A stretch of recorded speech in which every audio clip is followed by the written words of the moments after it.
Hey, going to go ahead and call today's Zoning Board of Appeals meeting, Monday, May 11th. Call the meeting to order. Go ahead and start with roll call, please. All right. Going just straight down the line, you guys. Member Beach? Here.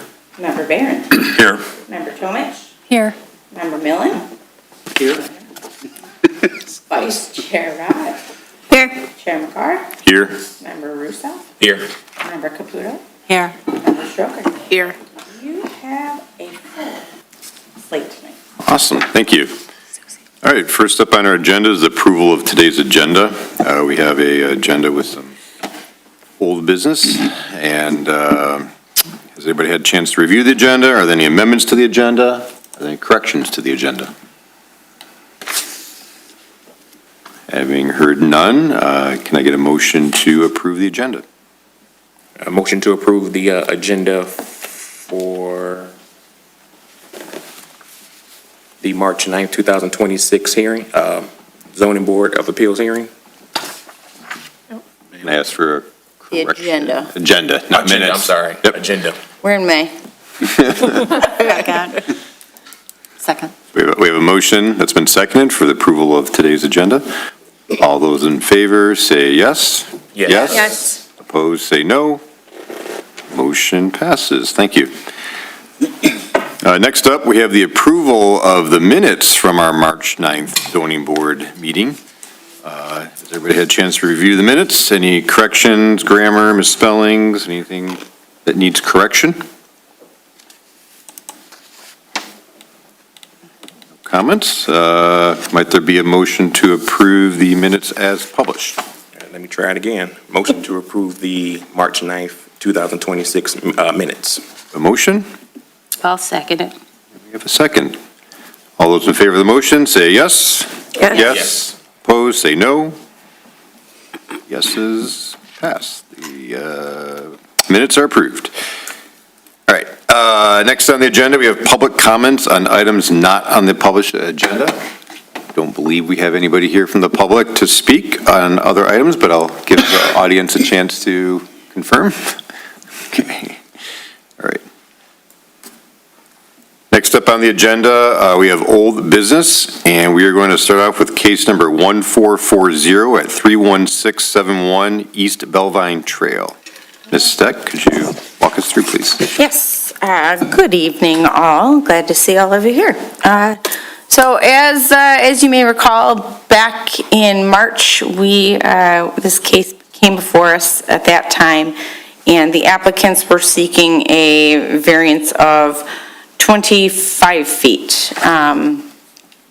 And after a significant amount of discussion with the board and with the applicant, trying to determine whether or not, that the extent of the variance requested and if it was the least relief necessary, the applicants did choose to table consideration in order to kind of go back to the drawing board, if you will, and revise their application. So as you may recall, it's on the corner of East Belvine Trail and Belvine Court. They are the corner lot. They are seeking to construct a single-story master suite addition to the south side of their home. They have revised their, sorry, too many keyboards. They have revised their submittal, so again, they have two front yards as a corner lot, so it's a 40-foot setback, both from East Belvine Court, or from East Belvine Trail, as well as Belvine Court. They have reduced the extent of their variance request by 3 feet, so they would result in a 25-foot setback from the property line on the Belvine Court side. Their proposal in March would have resulted in a 22-foot setback. So they have reduced the scope a little bit. I didn't change my memo substantially, but the applicants did provide just a little bit more information in addition to revised site plan. They also gave us a more detailed layout of the interior spaces that are being requested. As we can see, here we'll start from, west going, or east going west. They've got their bathroom, right? Bathroom, walk-in closets, hallway. We've got our bedroom, and then there is the sitting area that was also discussed. Again, reducing the scope of their, or the extent of their requested variance. And then we have elevations. Once again, the elevations have not changed from what was originally proposed. I also received a request for some additional photos to get a better idea of the topography and what we're looking at here. So this is looking north from Belvine Court is the roadway here. So this is looking north and kind of to the side. And with a little bit of the backyard, you can see that their yard is pretty well screened. And there's another shot of it that's really gives you a better feel for that. This is the area in which they would be constructing the addition. Probably approximately to about here where this lines up. Is that, I see Alex shaking his head, so that's a yes, or nodding his head yes. Right, so to about in line with this is where the addition would go. This is taken from Belvine Court, but looking into their backyard, so you can see it's fairly well screened from the neighbors. I bet this is, once everything is truly in bloom, there's a lot more coverage here as well. And then to the north, on the garage side, there was some questions at the March meeting about the layout and, did they look at going north or going west from this point of the house. So I want to make sure you all had that perspective as well. And that is what I have for you this evening. We do have the applicant and the architect here to answer any questions that maybe I haven't or, you'd like some additional clarity on, but I'm happy to answer questions as well. Thank you. Does anybody from the board have questions for Ms. Steck?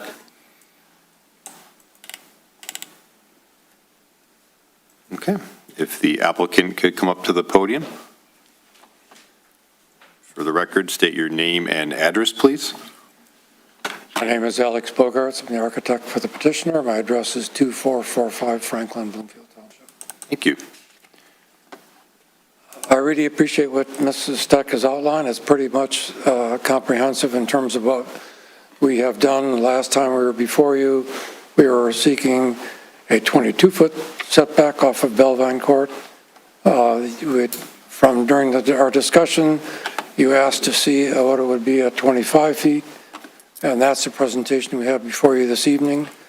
We are at a point now where we feel that we'd look to see if we could even try to make it bigger so we could come back to a slightly larger setback, but as you can see from the layout, the bedroom gets pinched too small if you did that, so we are comfortable with going with the 25 feet that you had suggested we take a look at. A couple of factors to look at here is the entire setback along Belvine Court from the court to the 40 foot setback, that area, that square foot area, this only represents about a 6% encroachment into that space. And it's a one-story, and again, as we said last time, we've looked at so many alternatives in this and trying to do it in other locations for the shaftings, for what they're seeking to have here. This is the way the placement they're looking to get an approval from the board, and we feel that it's certainly right architecturally from an aesthetic standpoint. We think that what it does do is it improves the aesthetics of the home certainly from both streets. And that as I mentioned earlier, it's only a one-story addition. And for those are our primary items that we would wanted to speak to this evening. And we certainly appreciate the board tabling us and giving us another opportunity to look at this under the scope that you would ask us to look at. And I'm happy to answer any questions the board members may have. Thank you. Any board members have questions for the applicant? We do have two board members that weren't present at the last meeting, so some questions may feel like we talked about them before, but if or other board members have questions for the applicant about some of the revisions or some of the factors we would take into consideration for granting or denying a variance request.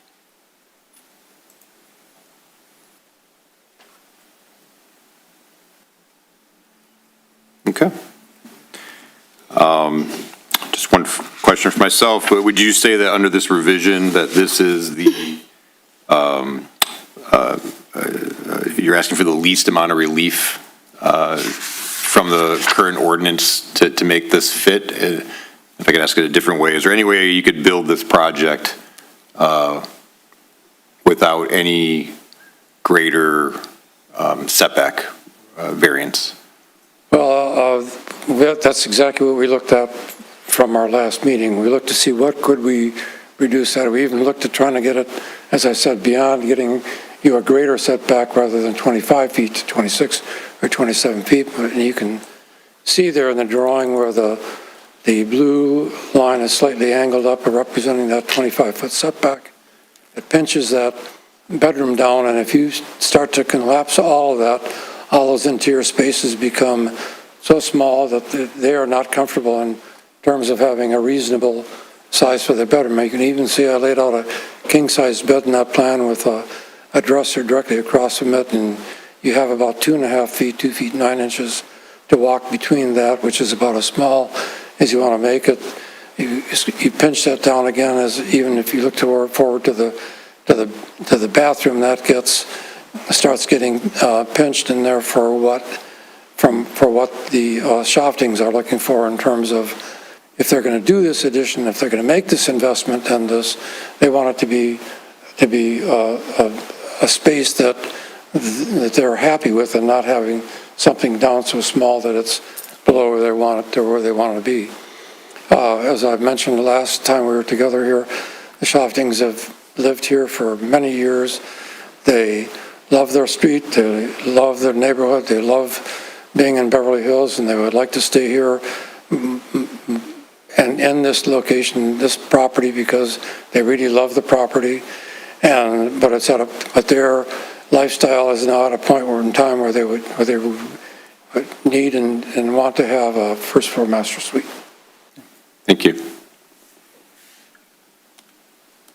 No other questions from the board? You can take, I'm sorry. I have a question. Thank you. Where is the living room in relation to what we're seeing in the existing plan? Can I walk? Yes, Yes, absolutely. if you have a Remember, lengthy touching it gives us, rights on the board. To give the group a quick understanding of what the existing home is, this is the foyer front door here, the porch runs across. You step into the foyer, you turn to your left, and this is the living room. Living dining area. They have taken this space, which was an earlier dining room, and now they've made it a sitting room with a small fireplace. The kitchen, breakfast nook is here, and the family room is back there. And then this is a den that's accessible off the foyer and also accessible this way. And this goes into the garage and the storage area out the garage. So you can see we're down to 13 by 15. And down to the closet, we're at a point where we feel that this is the plan that they would like. Look at it, pinching it further, really. It does other things. That what happens is, which I should have done before, is you try to push this back further. That's all right. He didn't Done. This starts to pinch so much you can't get a door in here, and you have to look at the redesign of it. We don't want to have a design where you walk in and look immediately into the bedroom. We want to step into a little hall and have a sense of differential of spaces here from the living space into this bedroom space. So we feel that the design that we have here in front of you is the best in terms of lifestyle format for the Shaftings, and I hope that answers the question, your question. Yeah, I guess the one thing I'm struggling with, that's not a question, so I'll pass until we start discussing it. Good. The only question I have is, what I'm struggling with is, previously, we talked about potentially doing the addition at the rear or north side of the home. Yes. When I look at the physical characteristics of this land, is there any reason as to why you couldn't build on the land in the rear or the north side of the home? Out besides the fact that it may be impractical for them to walk through different rooms to get to a different space in the room. Is there anything about the physical characteristics of this land? Because the pictures doesn't show anything to me, so I want to make sure that we're not missing something. Is there anything missing from this picture that would make it impractical to actually build the addition on the back of the home from a physical characteristic standpoint? Well, from a physical characteristic standpoint, you're absolutely right. That you could build an addition back there that we wouldn't be in front of you with any setback requests, but it does not work out logically for the interior of the home. It simply is, that's simply it. And we felt that there was a hardship here because the Shaftings did not place this home. Had the home been placed further north, and given, we would have even 15 feet, and we wouldn't be in front of you. We would have enough space to do that. Had that been, so it's an imposition to the Shaftings to get an addition where they want to have it and where it's logical to the home, but we have to come before you because the placement of the house when it was first built is in such a location that we can't achieve that. But to answer your questions, the physical characteristic is yes, but it doesn't get them the lifestyle they want. Well, and the only thing too is, see where my mulch is on that blue chart? Right next to that is our neighbor. So we thought that going out on that side would totally encroach on the neighbor because you can see our driveways from the front picture, they butt up together. And they have a garage that comes out and then in their backyard is, the same depth as ours, but we would be like really tight to them if we did that. So personally thought that was rude, but also thought that maybe 3 little girls, who knows what will go on in their homestead as they get older. So that's why because we did have, Alex did draw plans for that corner. And then we realized that we were literally on top of them, so. You backed away from that side of it. Any further questions? The patio and the landscaping, I'm assuming that you and your husband put that in there? Yes. If I could just interrupt if you don't mind going up to the mic, so just so that the audio-visual folks can capture you. Hi, Thank you. I'm Joanne Shofting. I live at the house, obviously. So the back there's a patio back there, and then, and 2 sliding glass doors that come out. So there's a sliding glass door, there's a patio that meets it. So, and one of the rooms is the great room, which is really our only living space right now, because we've made what used to be the living room in the front of the house is now our dining room. The big family has a barn table that goes from one end of the room to the other. So the only sitting area we have then is in that back area on the left side. It's at the, above, goes into the garage. So that's the only family room, living space, obviously besides the kitchen.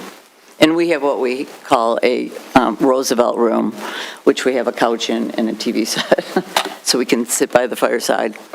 And that's part of the kitchen.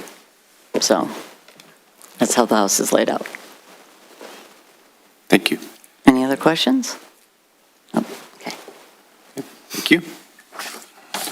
Any other questions from the board for the applicant? Okay, thank you. Having heard, having no further questions from the board, we will reopen for public hearing. We will maybe not. Don't need to reopen for public hearing. Okay, thank you. Nope, we had our public hearing at the last meeting. Thank you. Yep. Okay. So with that, amongst the board, might there be some healthy discussion on the request at hand?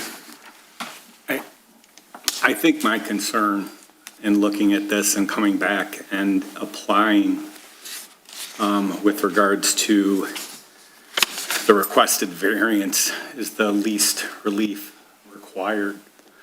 I find that unusual, and that the request also includes to extend the variance behind the house for a sitting room. I find that is something that doesn't encompass that phrase of the least relief required.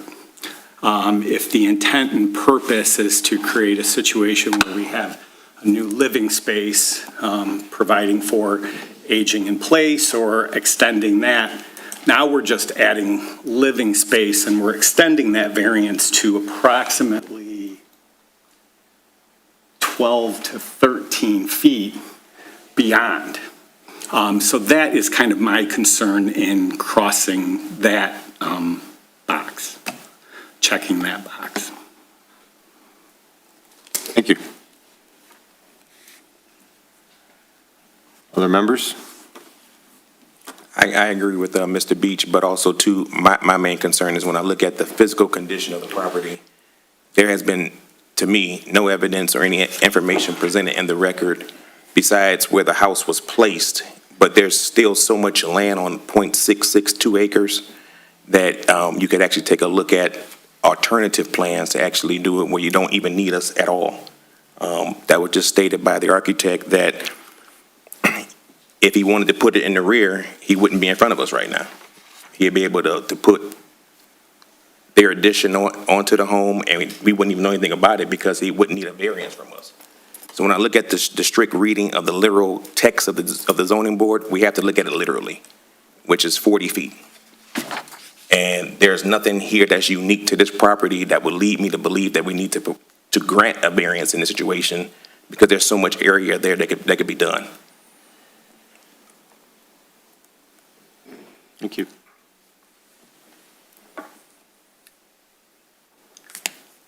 Other members?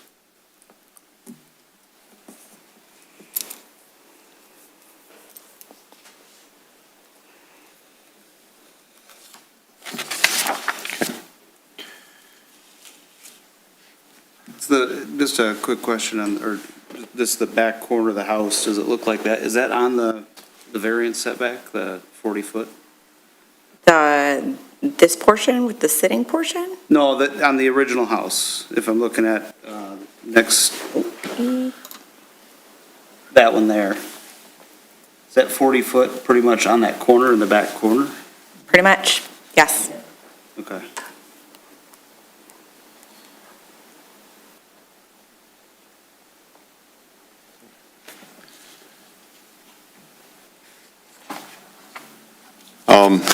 Myself, I guess I'll go if there's no other comments from board members. Similarly, I appreciate the need for first floor living in the community. The correct term is aging in place or just trying to have a space to to sleep and use the home for its intended purposes without having to travel upstairs. So, and I do recognize the applicant did not pick the site plan back when the home was constructed. That while I do understand to the it would be plan north or to the west, there is plenty of space to expand, but also appreciate that there's a impracticality of having a bedroom off of a kitchen window or, but we're not here to evaluate what other, layouts would work. And as Mr. Beach communicated, one of my struggles when we reviewed this 2 months ago was appreciating the need for bathroom, for closet, for first floor sleeping, but that adding on the bonus sitting room was perhaps maybe not a need, but a want. And then I also struggle with extending the variance to a space that is more of a preference than a requirement to live in the home. That could be a condition of any motion, right? It could. Good. Whether that, the petitioner proceeds with that, they go for site plan, it would be part of the site plan review, yes.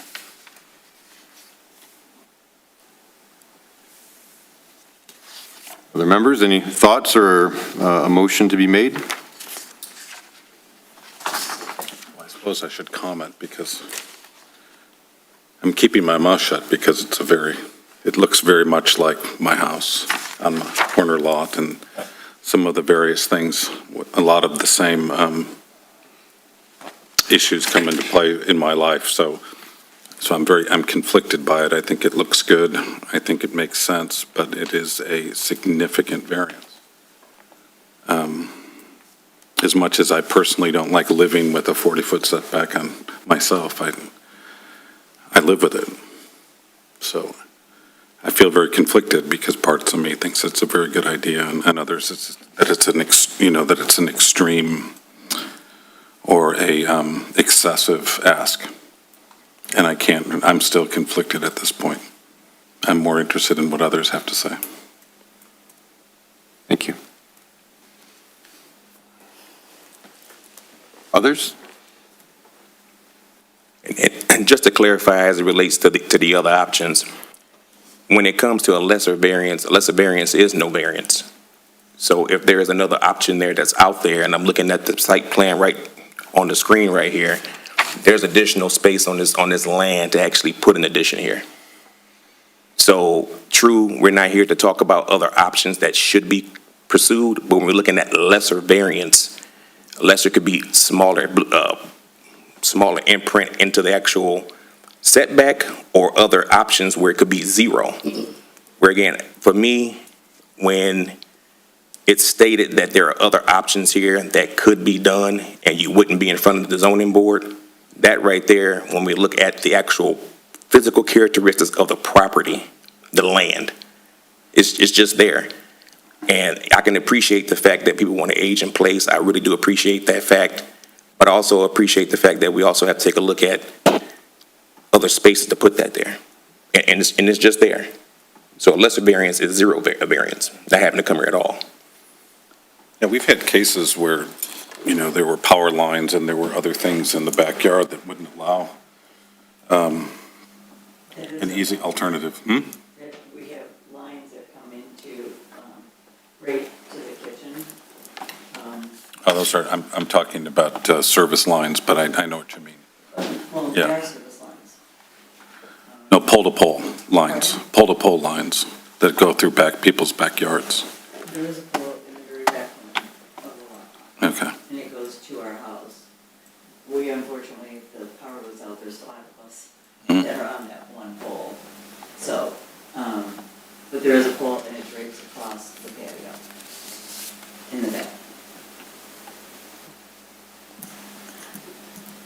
I clearly was not able to get a shot of that. I think for transfer, I think what Mr. Barron's saying is utility service lines, pull the pole, that sit over your property space versus a service drop from the pole to your home, which can, you have options for underground, you can go, I think that'd be okay, yes. Physical site plan? No, This one? the photo, the aerial photo of the neighborhood. Yes. There, okay. Now, could you pull back away from it again so we can see the property to the left? Now, I didn't have the opportunity to get, didn't have the direction either from the homeowner to go get a survey from the setback of the cul-de-sac to the house you see that has the whiter facade on the front. I believe that to be less than 40 feet. And if I'd have known this was the direction the board was going to go in, I would have had that, I would have got an engineer out to do that.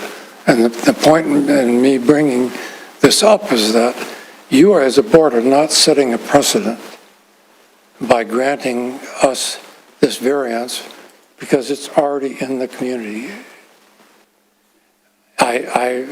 It's my fault for standing in front of you and not having that engineering information, but from the last meeting we had, I thought, I walked away understanding, well, if we came back to you with the concept set back 25 feet, you would consider that. And if, so I think it's just an important fact to point out that I think that you're not setting a precedent here from setback standpoint. Thank you.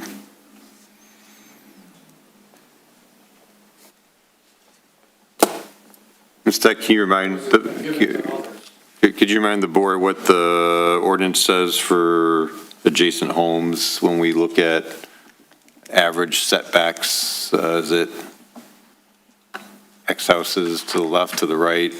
Yeah, stand by. I think last meeting, we looked at the property that was actually to the north as well, but.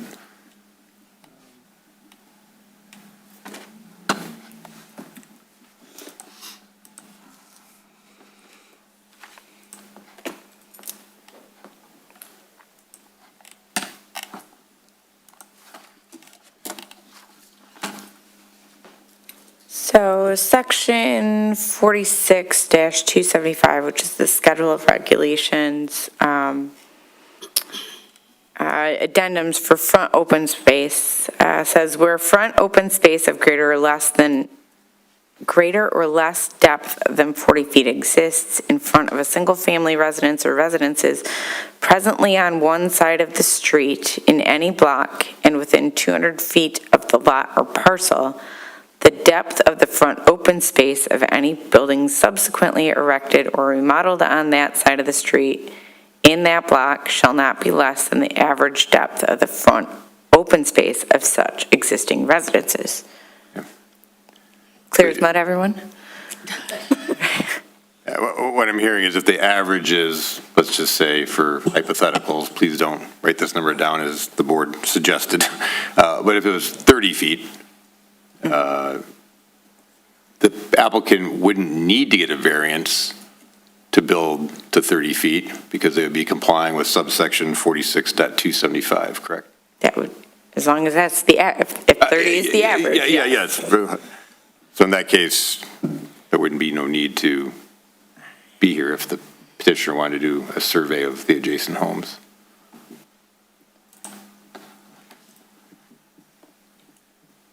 Like mathematically, from the resolution we're at and scale not being accurate, I don't know if it's a full 40, if it's 38 or 35 or even 30, but I think 10 feet would still be short of the 15 that the petitioner's asking for. That's just my visual observation.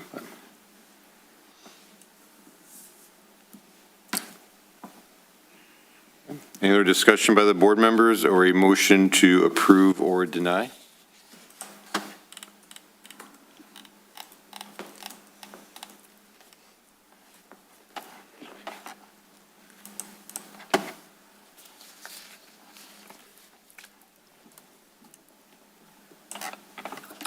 I'll do it. I move to deny the variance request by Scott and Joanna Schofting, property owners of 31671 East Belvine Trail, parcel number 2403327019, ZBA case 1440. From Chapter 46 zoning, Section 46 to 167 corner lot setback. This determination is based on the finding the petitioner has not demonstrated a practical difficulty based on the following criteria. First thing is criteria 1, where applying the strict letter of zoning will not unreasonably prevent the landowner from using their property for a permitted purpose, or conformity with the zoning regulations is unnecessary burdensome.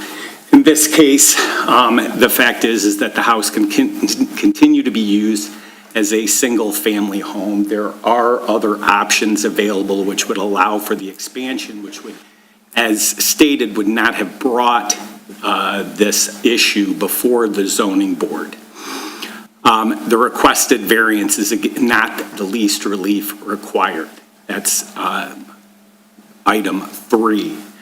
Again, stating that the requested variance, which was the 25-foot setback, was not the least relief required in that it not only included a sitting room, which was simply just an additional want, as opposed to what the petitioner was saying was a need.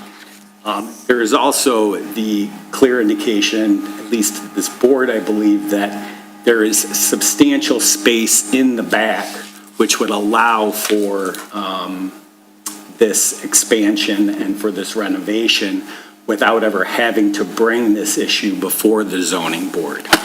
The situation is not unique to the subject property and not related to the general conditions of the area. There is nothing that forces them to, there's not any decline or substantial elevation in the backyard which would prevent the renovation from taking place in the backyard. The renovation could take place in the back area. They simply want it on the side of the house which requires the setback. And I believe in this case, the circumstances requiring the variance are self-created in that they are seeking to expand, and they're seeking to expand for a good reason. It's a beautiful print, it's beautiful work, but I just don't believe that it satisfies the requirements of this board. Thank you. We have a motion on the table to deny. Is there a second? Second. Motion is seconded. All right, if we could please go to a vote for the motion, please. Sure. Ms. Stroker?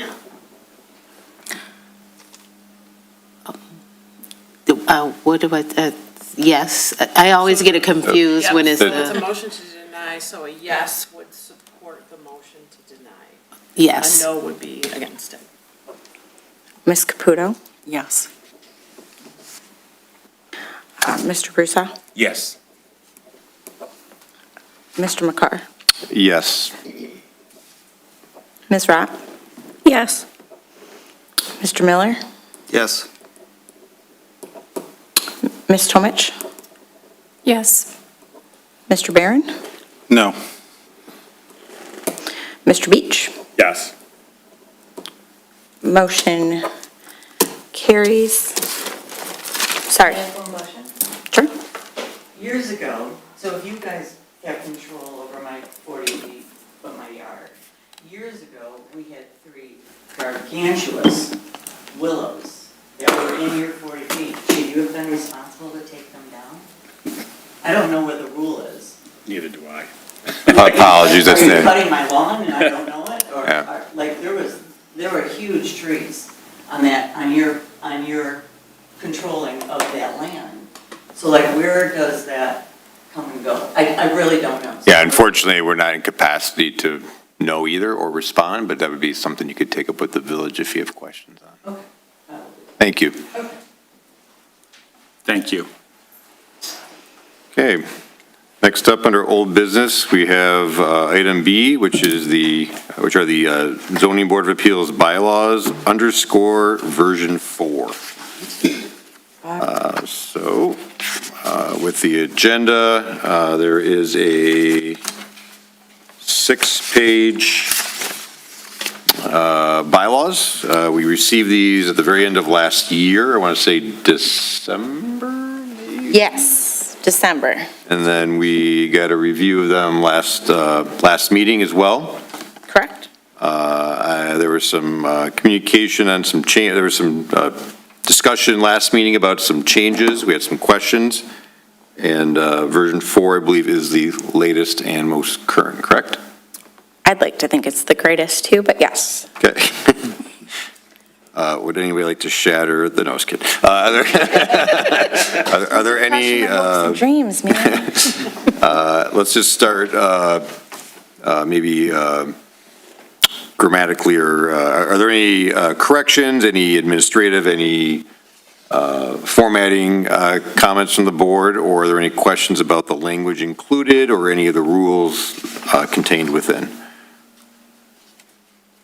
Well, and if I may, so Mr. Russo did make some suggestions, some of them and I forwarded those on to the board, just so you could all see, what we were talking about. And I did incorporate some of them into this latest and greatest draft. Some of them were not included. Like, I really appreciated the comment, Mr. Russo, about attendance, and hey, if you're, 3 meetings, I had that in draft 1. And since it is kind of above and beyond what council has articulated for those standards, it's got pulled out, right? So, but maybe we can convince council to make that modification in the future, right? But so some of those guys, so some of them, while well-intentioned and I think well put, are not incorporated into this. And some of the language that Mr. Russo had suggested is in here, just maybe not quite in the same way, right? I did incorporate the details on the membership. Those are actually, those are in our board application packet. And they are part of the council's policies and procedures manual. So that made sense to include those items in there, and more specifically, kind of link those different provisions that are in the ordinance or in the charter into this latest document. I really appreciated the including the training. Someone was definitely listening when he was at his training, right? We should have this. I've still been working, by the way, to get more training for us. We're having a hard time connecting. We also incorporated, let's see, where is it? More of the rules. Let's see. Where did it go? I feel like there was more I added in here. Where are they? All right, while I continue to search my brain and the document, carry on with your conversation, please. I had a question about the training. Mm-hmm. If it's not organized for us, are we expected to maintain that independently? Or what are your thoughts on that?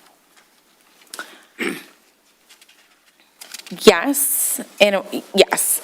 So, I mean, I'm always going to try and coordinate training for the board. I think it's very important for a lot of reasons, for your own individually, but as a collective whole, to make sure everyone's receiving the same kind of information and training. There are other trainings available through the Michigan Association of Planning that I am happy to coordinate on behalf of any board member.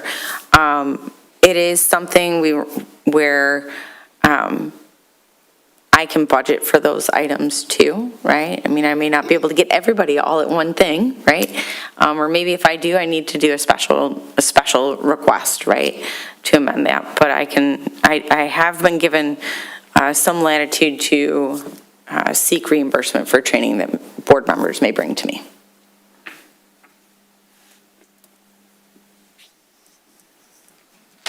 I guess to piggyback on that, so who's keeping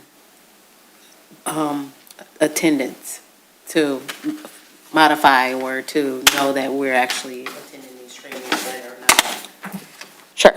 organized by you? That would be probably me and myself and Lydia, right? If you're asking me, I'm gonna know you're gonna go, right? And there's requirements, right? You have, there is, generally, at least with the Michigan Association of Planning, training modules that they'll give you a little certificate. It's like, yeah, you planned. And so, there's a way for me to verify, you've attended, you've learned, so those kinds of things. And that's a tracking, since that's not currently something that, we don't have bylaws, but since it's not something that we've been advocating for really until recently, it would be a new tracking process for us. But we would do that internally for you.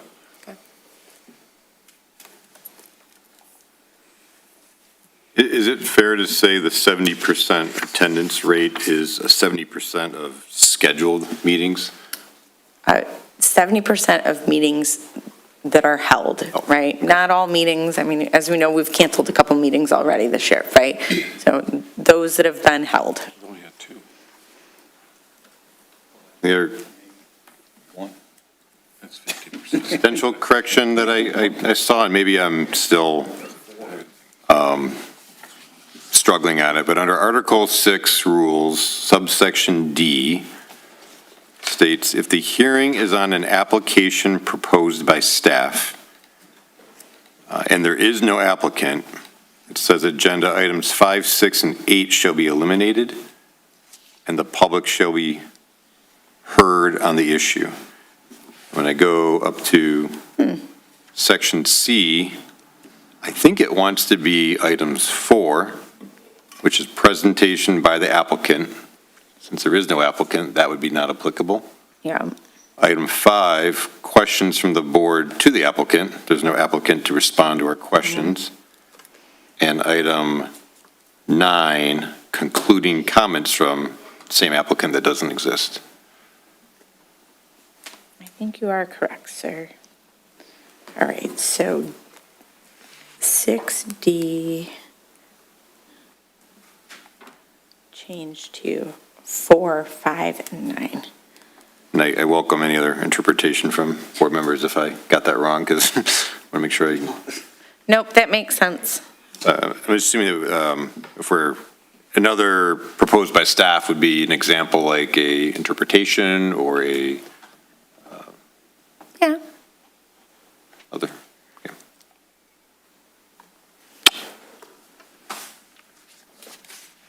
So other than those comments, are there any other comments from the board? And if not, are we prepared to make a motion to approve the bylaws? Adopt. I did that. I knew I was going to do that wrong. And for clarity, these are our own self-adopted bylaws. This does not go to village council for their. Nope. This is just our This is- telling each other how we're going to behave. Exactly. Okay.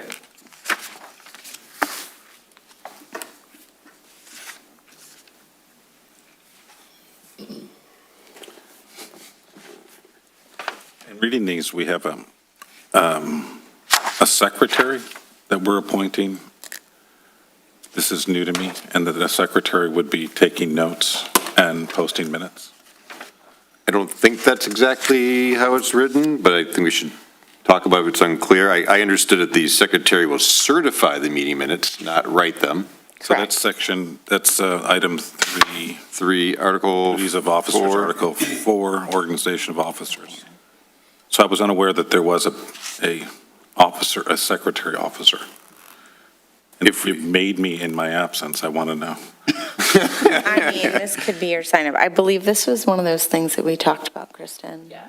Currently, I sign letters and minutes. Okay. I believe this would transition that to the secretary, would certify meeting minutes and sign correspondence. Yeah, you have a secretary as an officer who needs to approve that the minutes are correct, and then you have a recording secretary, which is the person who actually takes the minutes and presents the draft to the board for approval.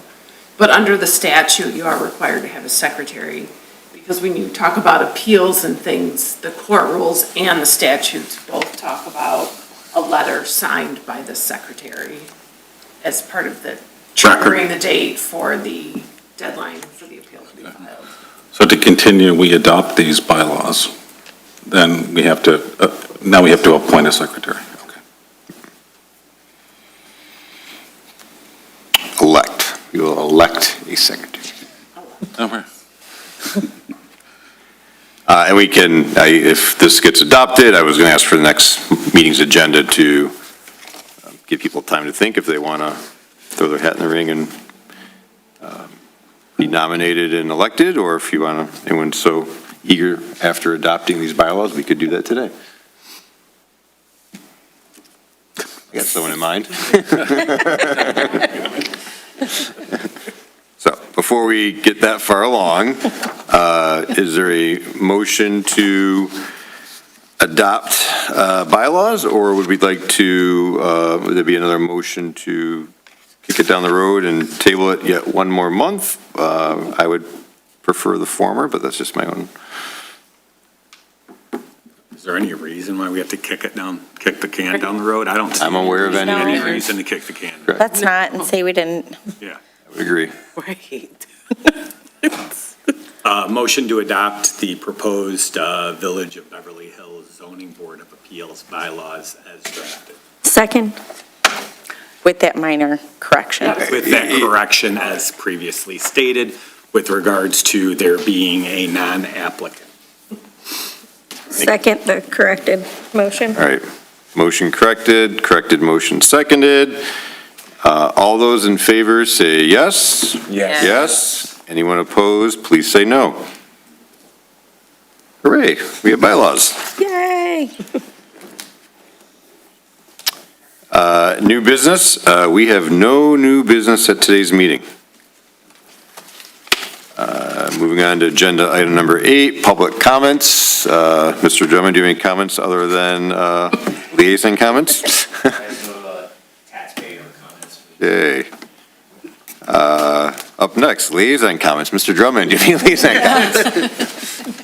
My way up to the podium here. Thank you. Glad to see you guys got bylaws in. Those become pretty important when the board turns over quickly, so I think maybe it was like 3, who's been here longer than 3 years on the board? Right, so the history doesn't carry through as good as the bylaws do. We struggle with this sometimes at council, and it's helped to have those things in place, so it's good to see that, and helps everyone when they come on to kind of know the rules of engagement and encourage you guys to speak up and be vocal about things. And, we'll hear more about that from Mr. Barron's campaign for secretary, I'm sure, over the next coming month. That was, I just, I think at the council level, you guys have probably all seen in the village, the sidewalks going in all over the place, everywhere, all at once, which is it's exciting to see. That's been, I think, 6 years maybe? 7 years? It's been a long time, right, to get it to this point where it's going in, so. For the first time ever, all the schools will be connected in the village here by the end of this calendar year, right? Yes. So, and also Seaholm and Gross will be connected by a sidewalk for the first time ever, which, as a parent of parent of one kid who plays on 2 United teams, getting him from Groves to Seaholm every single day is very, very challenging, and the fact that there's not a sidewalk to do it, and you got to go a very indirect way to get there and tack on about an extra 3/4 of a mile. It's huge to see, and I'm shocked it hasn't happened before, but glad to see it going. So, questions for me? I'll let you talk more about the playground, because I'm sure everyone wants to. Oh, yeah, the playground, the playground. Okay, well, thank you very much again for your service. Appreciate everything. Ms. Steck, any administration comments, perhaps a playground update? Yay, playground, the playground's happening. So the bid was awarded to JSS at the most recent council meeting. I feel like that was last week. It feels like a blur. I'm sure he would agree. So that work, I believe they had their pre-con meeting today. And they will begin the installation of a brand-new ADA compliant and accessible playground at Beverly Park. It will begin after Memorial Day. I believe the date I saw on the schedule taped to the Director of Public Services window said May 25th. So they're currently estimating 2 months, 2 solid months to tear it all out, tear out all the old stuff, install the new. The kind of outlier in the timeline is the turf that they're going to be laying down. And, you know, let's just all keep our fingers crossed that it gets here really, really soon. I think their estimate was 6 to 8 weeks, so that's really the item that's going to delay the opening, I think. But we're going to be ready to play this summer for sure. I've been working with Mr. Johnston on putting together some kind of posters or placards, if you will, at a couple different spots in Beverly Park that have the rendering of the playground. You know, it's some pretty basic information. You know, when are we hoping to begin construction, and what can we expect to see? So stay tuned. I imagine that this will be added to our construction page update, and if he doesn't have plans for it, well then he has plans for it now. I'll make sure he adds that to it. So stay tuned, and I'm pretty confident we'll do something fun for the kids as a ribbon cutting or something along those lines. It sounds like a good time. In other fun news, planning, we're going to be planning. So we also awarded the contract for the master plan update and zoning ordinance rewrite to Giffords Webster. So they are a pretty local company. They're based in Birmingham. They were previously based in Lathrop Village, just down the way. They have a lot of familiarity with the area, with Southfield Quarter, with our neighborhoods. And I'm so excited to be working with them, honestly. They've worked with them before on some other projects. And they're really into community engagement and doing creative ways to engage with the community. And I think we can expect some really wonderful things from them. And they really like to teach and learn themselves. So I think it's going to be a very good process for all of us here. We will be working on this combined project simultaneously, right? Like usually master plans happen first, and then you adopt and approve the master plan, and then, okay, now we're going to work on the zoning ordinance, and that is not quite the process we're going to follow. We're combining those so that they are happening concurrently as much as feasible. And that will both help us, I think, on an engagement level and ensure that we're not, contributing to survey fatigue, if you will, and really getting some good feedback. And I expect that we're going to see more of a, hey, let's talk about the master plan, let's talk about the zoning ordinance, and how are we working on these together. Overall, the entire process is going to take about 2 years, right? So have yet to set the schedule and the real kickoff date, but stay tuned for more information. We will have a project page for all planning and zoning and master plan information. I will be including you all on those communications. I do want your input. You work very much with this ordinance. And so it will be important to get your feedback as well as we move forward and expect brand new shiny zoning ordinance language and pictures and all sorts of fun things. So those are my 2 big updates. How's our upcoming docket? Looking pretty light, as a matter of fact. You might have a lengthy time frame for campaigning, to be honest with you. I'm don't- perfect, we can get this over with tonight, you know. That's fine with me too. We don't have anything lined up for the next meeting at this point. Oh, there's so much going on, too. Yeah, right, well, Other than- in the ethos, right, not quite down to our granular level. Are you able to speak to what you mentioned last meeting about the Detroit Country Day? Is that coming up on any agenda anytime soon, or not ready to speak to it? Detroit Country Day, that's right, we did discuss this. March feels like it was a really long time ago. So Detroit Country Day, they have obtained their special land use and site plan approval for the improvements to the athletic complex itself, right? So those are there's new field, or new turf, I should say, new track surface, new bleachers. They're going to be doing some, quite a bit of pedestrian upgrades to their walkable space, right? They've got a fire lane that they're going to I say reconfigure, but it's still going to be accessible for the fire trucks, right? As more of a pedestrian walkway.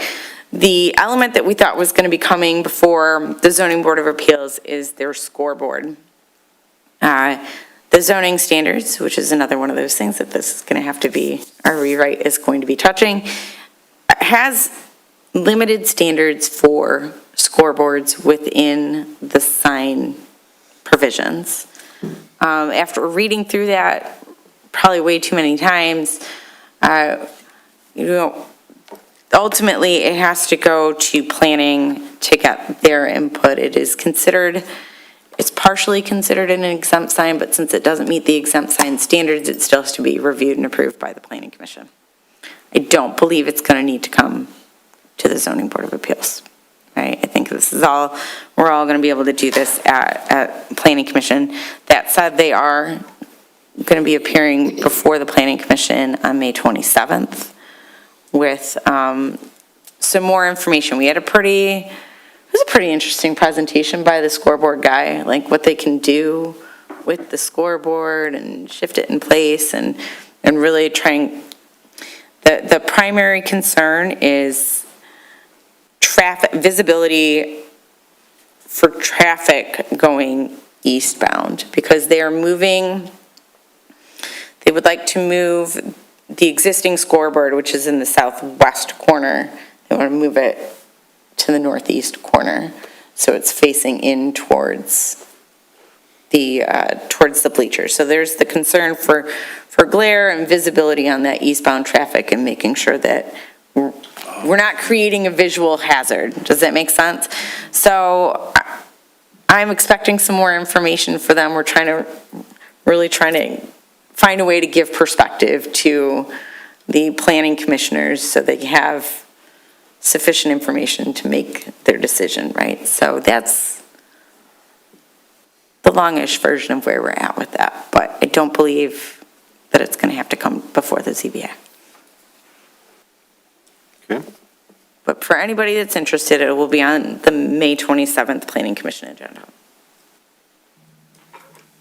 Okay.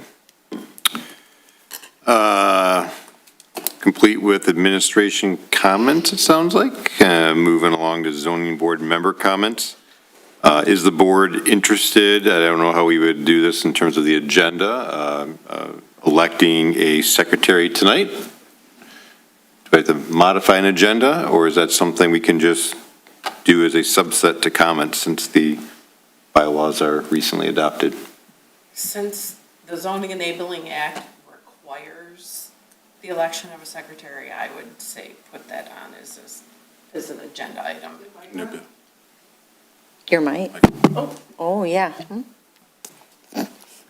Sorry, one more time recommendation. One more time for Apologies. posterity. Since the Zoning Enabling Act requires the election of a secretary, I would suggest putting it on as its own agenda item. I think it's too late to amend the agenda tonight, so you will all have to campaign and vie for the position for a future meeting.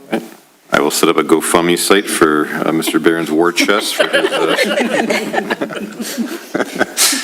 should have just kept your mouth. No, it's my job to be entertaining. And thank you, I appreciate that clarification. So it sounds like for that to make the next meeting's agenda, do we need to ask for it? Do we need to? I will make sure it's on there. Okay, Oh, yeah. Keep Susie in line. Yeah, keep me in line. thank you. I have a comment. I have a question. Yes. If I can ask. Yes, please.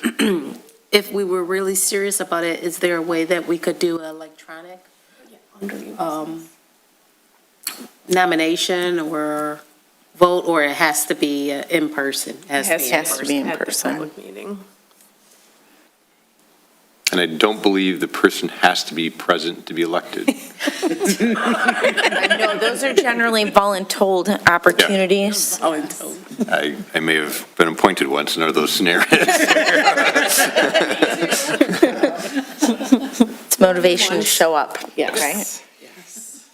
Any other comments from zoning board members?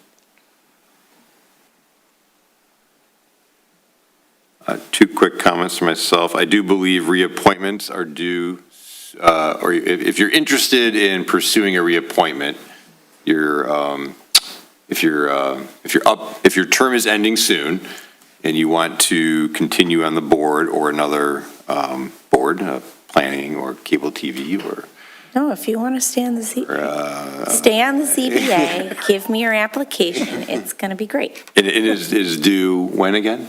like now. No, as soon as possible. I don't know what, the May deadline is 29th. by the, Thank what's you. that? May 29th. There you go.